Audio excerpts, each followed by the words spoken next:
Welcome back to the Steel Podcast YouTube channel. We are back with another episode. I'm Asher Cohn. He's Amrit Brown, and today we are diving into some new rule changes that are being enacted in the minor league levels. And the question is, what will these affect, and will these eventually be coming to the MLB? Do we like them? Do we hate them? We're just going to get right into it with the first one, and it's AAA. Now, AAA, they're increasing the size of the bases from 15 square inches to 18 square inches. Why they're doing this, it's really hard to say. Are they trying to just get more ground ball hits, make those bang-bang plays inch towards the runner instead of the fielder? Because I feel like, the bang-bangs usually, you assume it's like catch foot, like that. Those are a lot of outplays you see. But I guess, I don't know. How much offense do you think this is going to actually change? Okay, so the Major League Baseball said when they're making these changes, more ground ball hits, more bunt hits, and more stolen bases. And so also the things I've been hearing from Major League Baseball is let's have quicker games so that we have more interest in the game. So offense creates more interest, but this is also going to make the game longer because batting average will see a small uptick and stolen bases will see a small uptick. And I don't know, like this rule seems sort of pointless to me because why ruin baseball? Like baseball is so specific to how, like this is how it's always been. Why change something so trivial almost? Like I was joking with Ash earlier. It's like, why just call this the Manny Machado rule? He steps on people's feet when they're too close to him on the bases. I mean, this is the literal only thing that matters when changing this. Is Manny Machado is the only person who's going to have his game affected by this rule. I mean, here's the thing. Baseball is called the game of inches for a reason, right? It is compact. It is so precise. The throw from one side of the infield to first base to nail that fast runner has been like a timepiece of perfection. Now, obviously, it changes on the speed of the runner and different factors. Will this actually impact fielders' timing being off? I doubt it. I highly doubt it. Because think about it. It's 15 square inches increased to 18 square inches. That's not 3 inches closer to the batter. That's 3 more square inches. So that's just a slight increase of on all sides, right? So it's not like the batter has 3 extra inches. It's even smaller than that. So I don't know. I don't really like it. I don't see the point of it. I feel like they're just like trying to change things for change's sake. Like they're just like, oh, we want to make improvements. Let's just throw this out here. If we honestly see a statistical change and they can honestly chalk it up to the base size, I'd be surprised. And then I'd say, okay, since there is a big change, then I don't want that to happen. Like, I don't want it to happen if there's a change, Yeah, I agree. I mean, I'm like a baseball purist. I guess you would consider it. And with the big emphasis on stats is if there's actually going to be a big uptick in stolen bases like MLB apparently thinks there's going to be, then Ricky Henderson could have had that, but he didn't. And so he didn't get as many stolen bases as he could have. And we're just changing the record books at this point. I don't know. It seems like if it doesn't make an impact, then why change it at all? And if it does make an impact, I don't want it. So why even try it? That's the thing with it. It's just not a reasonable thing to support unless they're trying to change baseball. Yeah, I'm in total agreement there. If we go down to AA, this has to do with the shift. And this is maybe the most highly contested argument about baseball right now because the shift does take away a lot of hits for sure, and it's being used drastically now. More and more and more, the sabermetrics continue to point to the benefits of the shift, and people continue to use it to higher extent. So this AA rule is all 4 infielders must be on the dirt. You just have to be on the dirt. You can't have, one guy sitting in shallow right field and 2 guys next to him on the dirt and then 1 guy on the entire left. You have to have all 4 on the dirt. And if it works well, if people are like, okay, we've done this for a bit and we like it, then they're going to change it to 2 infielders on each side of the of second base. So basically eliminating most of the shift completely.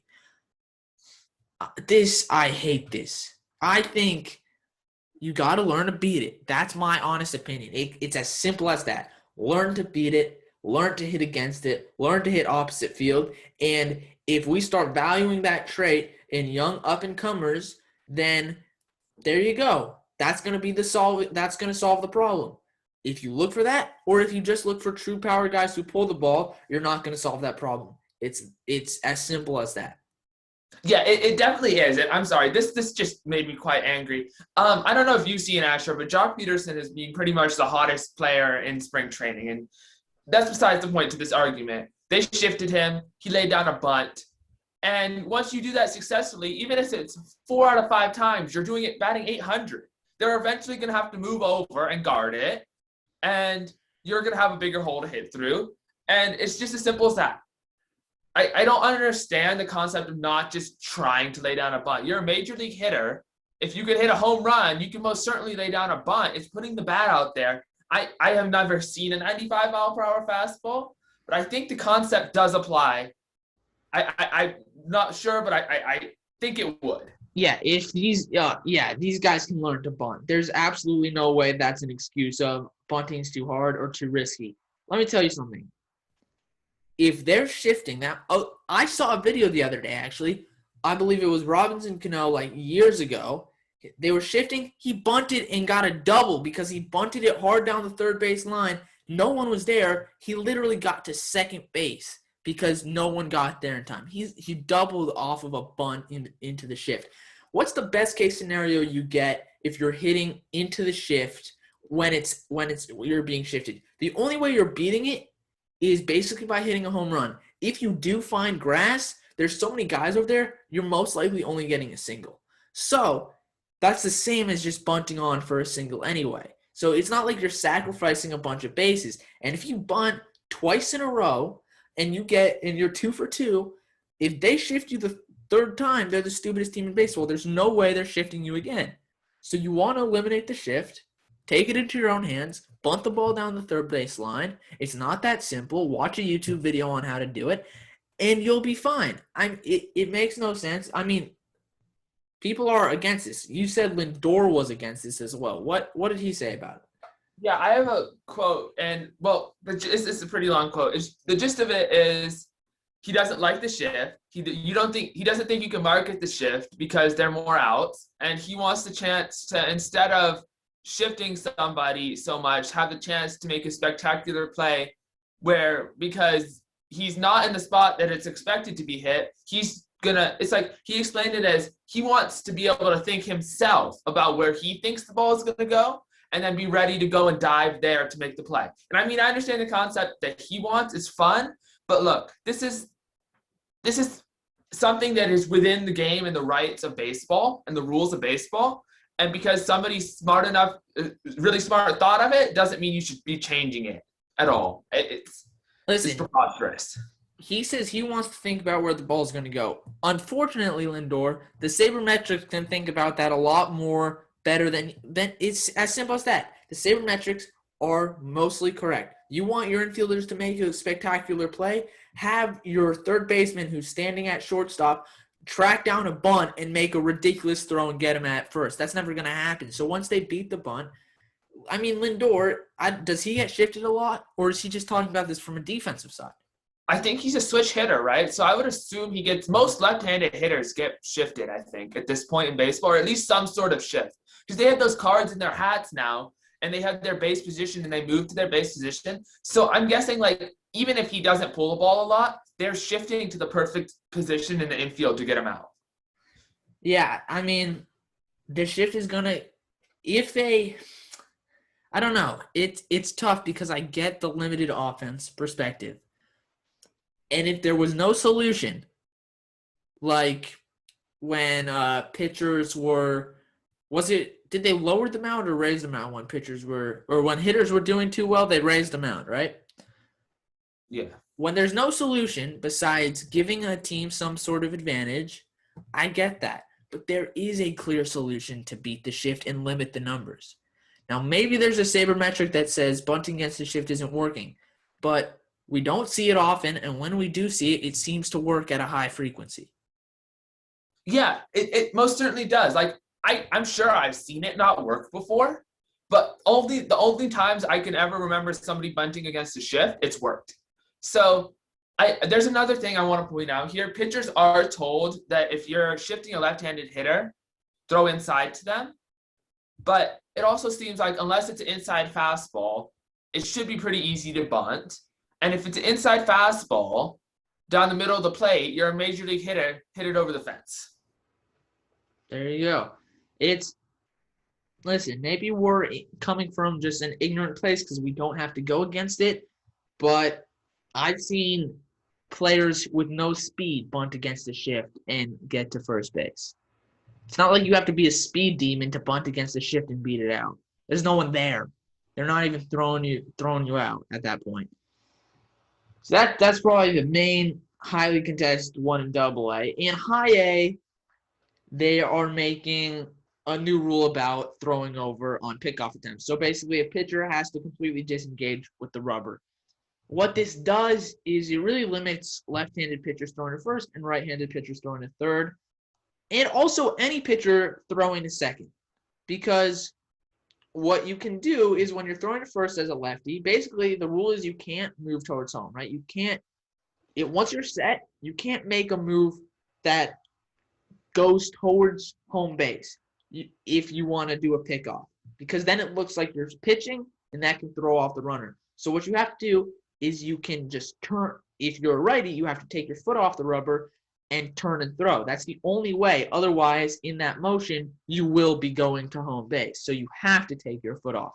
If you're a lefty, you can just throw straight at first base because you don't have to turn your body. So there will be no motion to home plate. What this is saying is you can't do that anymore. If you're a lefty, you have to disengage as well. And also pitchers, based on second base, since they're just turning behind them, they don't have to take their foot off the rubber either right-handed or left-handed pitchers. That's also gone. I don't see what the problem is with pickoffs now. It's not like people are getting picked off at high amounts. And having a left-handed pitcher having that advantage of controlling the running game is a benefit to going out and getting a left-handed pitcher. I don't see the problem with that. There really isn't a problem with the current rule. And I don't know, this occurred to me, and it's a thought that came to me. Now, as a base runner, I know I can go as soon as the lefty picks up their front foot. And the interesting part of that is the left-handed pitcher is looking at me. And so if I take off, the lefty's going to know I'm going there. And so like when somebody's stealing home and a right-handed pitcher sees them coming, the pitch is going to be wild. The pitcher might balk if they're at a lower level, knowing that, oh my gosh, they're about to steal second base. What am I going to do about it? And that's going to happen, I think. And then stolen bases are going to increase because, as I said earlier, you're going to go with the first move. But again, this is probably going to slow the game down because more people are going to run. There might be more balks. I guess it's going to probably take away from pickoffs. But I mean, if you think a runner's going to go and you're picking off, I mean, there's still some lefties that have a quick pickoff move where they just take their back foot off the rubber. So it seems like a pointless rule to me to make baseball a significantly better game. Yeah, I would say that the only thing, though, is now that you mentioned it, that seems like that could create a lot of trouble for left-handed pitchers. Because if you're staring at the guy on first base, like you just said, he picks up his foot and you just take off, his natural instinct is to do what he's been able to do his whole life, which is just turn and throw. But now he's forced to make that throw towards home. So he sees you're going. That could cause some real issues. Maybe that'll help with stolen bases, some cool offensive plays. But you've got guys in the league who have been picking off that way for 15, 20 years. We could see the first couple seasons a ton of balks or a ton of wild pitches when left-handers are on the mound, which is interesting because once you start that windup, you can't disengage. You have to throw home or else it's a balk. We're not coming – I mean, okay, that could be kind of fun to watch, but I think I don't really like it. We'll see what happens. It is low A, so, we'll see. Well, actually, that's high. Low A is step-offs. Also with pickoffs, they're saying you can step off the rubber only twice. If you step off the third time, you literally have to pick him off or it's a balk.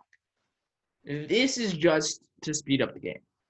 Yeah, and you know what? It might be one of the better ways to speed up the game. In fact, you know what? Is the only thing this is taking away from is the pitcher messing with the hitter's timing and messing with the base runner's timing. But that can still be done by staying on the rubber for longer or shorter periods of time. And you know what? As a hitter, as a dugout, you hate it when the pitcher is just repeatedly picking the fast guy off at first base or the slow guy off at first base. I have good experience with that.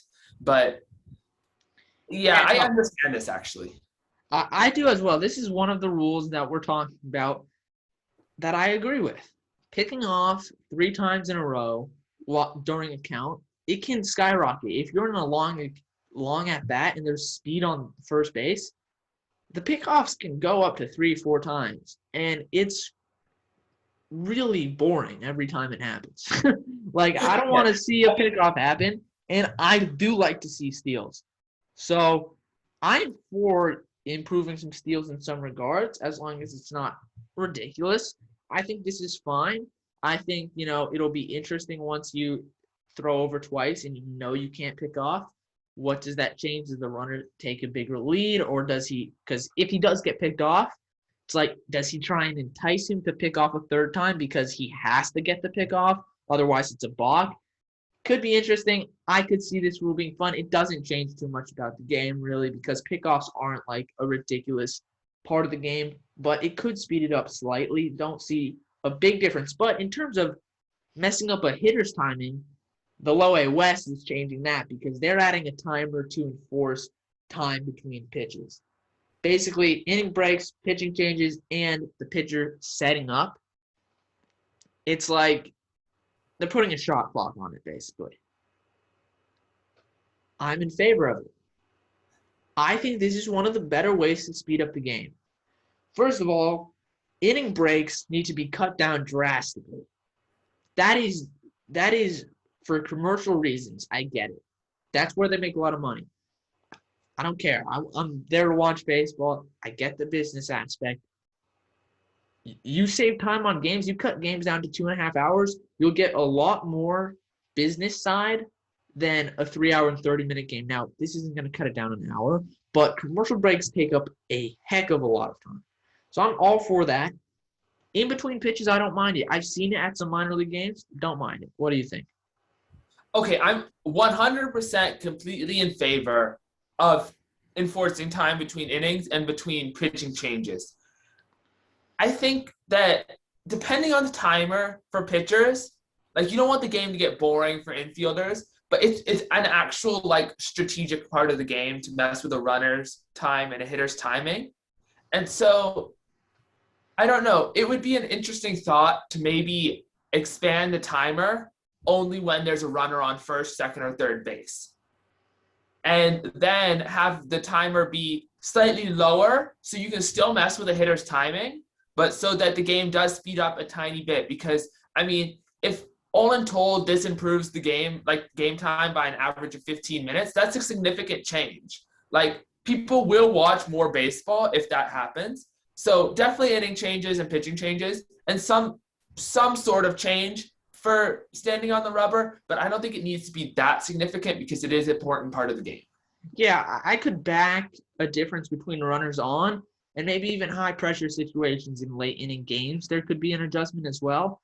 But, if you're in the third inning and you deliver a fastball, I don't need to see the batter step out of the box, take off his batting gloves, readjust, get some pine tar, pick up some dirt, get back in while the pitcher takes off, wipes some sweat off, probably grabs some pine tar, adjusts his cap, and then gets back on the mound. I don't need to see all that. Get back, get the next pitch going. Just get the game moving. Okay, yeah. As a hitter, I need one thing. I need time to step out of the box. I hold my bat up like this, just in front of my face whenever I stand out of the box. Take a deep breath and then step back into the box. It's 2 to 3 seconds. Yeah. And that helps me as a hitter. That's all I need. And really, that's only all a pitcher should need. Step off, take a deep breath, wipe some sweat, get back on the mound. That's it. Exactly. And now in the Low A Southeast, this is probably one of the biggest changes we're going to be talking about, and it's probably going to be our biggest disagreement here. And this is select games will use the automatic ball strike system, which was tested both in the Atlantic and Arizona League in 2019. So, in short, the balls and strikes being called will be determined by the computer. I absolutely hate this rule. I think that balls and strikes being subjective is part of the game of baseball. Umpires, it's just part of the game. The pitcher getting on the mound, oh, he's calling it low and in today. He's calling the strike zone expanding there. Strike zone constricts on an 0-2 count, expands a bit on a 3-0 count. It moves, it changes the game. Listen, I get the people who say, if that ball is a ball, I want it to be called as a ball. I get it. But I think it is part of the game. And so I'm highly against it.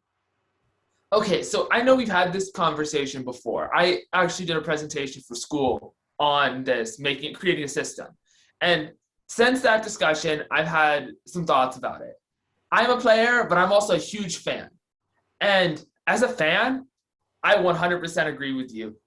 This makes the game more interesting. I've thought about it since then, and you're right.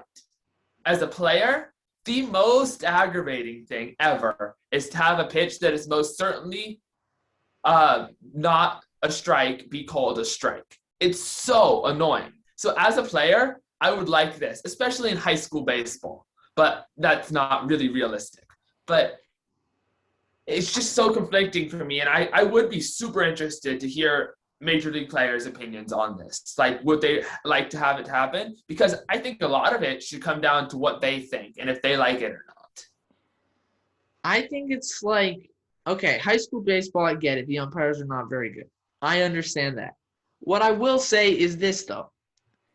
When you're watching a game and a strike call doesn't go your way, that's part of it. Yelling at the TV screen, yelling at the umpire behind the plate. Even when you're a player, they're calling a bad pitch to kind of yell something out from the dugout. Yeah, maybe there's a little back and forth there. There's talk between the catcher. There's framing. I mean, that eliminates catcher's framing all together. That's another huge aspect, is the catcher's job to try and get calls, talk with the umpire, try and see where he can get a little extra, where it's a little cut. I don't want a pitch catching the corner of the zone and just a ball in a big game and it's strike three and it's a great pitch, but it's probably a pitch that no other umpire would call in that situation. Say it's an 0-2 count, the strike zone is a little smaller, but they get rung up on a really nasty pitch that maybe it's a slider that comes in on the knees and you can't hit that pitch because it's just catching the zone, but it feels like it's about to break your wrist if you try and swing at it. There are pitchers like that they can do that, and those pitches would be called strikes. I don't like that. I don't want that. I don't think that's fair, even though it did catch a strike zone. I still believe a pitch like that should be called a ball. I understand where you're coming from, and I think I struggle with this because I think maybe if I do end up playing college baseball, I'll be much more inclined to side with you. And it may be because I haven't seen that completely wipe away breaking slider that's totally disgusting coming in at 97 miles per hour. And that's definitely influencing my idea. Like, if there's this 81 mile per hour fastball that definitely doesn't catch the zone, but it's called a strike, that's annoying. But if there's this 97 mile per hour slider that catches barely part of the zone and it's a strike and I wasn't going to hit it, I could change my opinion. So I'm very on the edge about it, and I do want to see what Major League players think and how this works out this year. Yeah, I mean, think about all those nasty curveball pitchers that it looks like it's coming for your head and it catches the top of the zone. Granted, that's not a pitch that's thrown very often, but I was actually listening to Trevor Bauer talk about this the other day, not about automatic balls and strikes, but about like a high curveball. You don't throw it very often, but he says he gets some of the most swings and misses up there just because it's so weird. It's such a weird pitch. If you hang it, it can be absolute kill. But if you get one breaking in on a right-handed pitcher or a right-handed hitter, I mean, I haven't seen too many pitches like that. I haven't played baseball in a while. However, I do know that that is a tough thing to hit. And listen, I think it's got to be a bit subjective. I understand the exact preciseness. I understand that this contradicts some of my other opinions in terms of sabermetrics and being the most precise you can be. But it's an interesting debate. We'll see how it goes. I'd like to see actually how it went in the Atlantic and Arizona fall leagues because I actually haven't looked at that and looked at the results from that. But it'd be interesting. Besides that, those are the rule changes. We basically don't want to see any of these come to the MLB except like one or two. We're pretty purists, but yeah, that's what we think. And opening day is coming up soon, so we'll have a lot of stuff to talk about. And yeah, anything else to add? Yeah, make sure you go check out our Instagram. We've got some of the stuff from our past YouTube episodes from these, and then we're going to be starting to rank some players and then also to go over some specific stats that we used to go over in our main podcast episode based on the stat leaders from the season. So I'm super excited for that also. Yeah, for sure. All right, guys. Thank you so much for listening. Leave a like, comment, and subscribe. Share it with your friends, and we will see you guys in the next one.